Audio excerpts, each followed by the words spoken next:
tushunmadim. Bu qanaqa parkovka qilish? Shunaqa ham qo'yadimi mashinani? Men qanday chiqaman endi? Kolbasami? O'zi ham kolbasachimi deyman? Kim bo'lsang ham. Ol mashinangni shunaqa ham parkovka qilasanmi? Allo? Bora olmayman efirga. Mashinam orqasiga bittasi parkovka qilib ketgan. Chiqa olmayapman. Aksiga olib o'zim ham betonga tirab qo'yganman. Muattar opa, salom alaykum. Assalomu alaykum. Elyor, yaxshimisiz? Rahmat. Elyor, hozir 1 minut. Ana mashinasini qo'yib ketganda buni qarang. Efirim sirif bo'ldi. Menga qarang. Hozir Gayiga telefon, hozir to'xtang, bitta Gayiga telefon qilib olay. Telefon qilib o'tirmayman, qarang. Men sizga hazillashgandim. Efiringiz borligini bilmagandim. Elyor, shunaqa ham hazillashasizmi? Qanday bilmaysiz? Televideniyada ishlashimni bilasizmi? Bilaman. Qanday shunaqa hazillash mumkin? Mana ishxonadan efirdan telefon qilishyapti. Bora olmayman men efirga.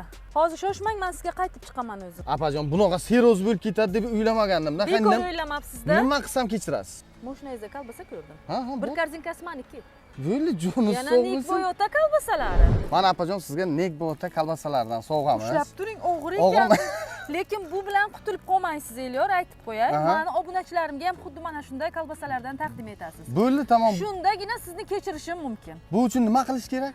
Aynan mana shu postda aktiv bo'lasizlar, qancha do'stlaringiz bo'lsa belgilaysizlar va eng yaxshi kommentariy egasini shaxsan meni o'zim aniqlab, xuddi mana shunday sovg'alarni Elyor bilan birgalikda taqdim etamiz. Demak, videoni yaqinlaringizga jo'natinglar, obuna bo'lish esdan chiqmasin. Nekboyota kolbasalardan sizlarga ham ulashamiz. Oling, ha endi chiqib ketay. Olmayman deng, kolbasani qaytarib berdi.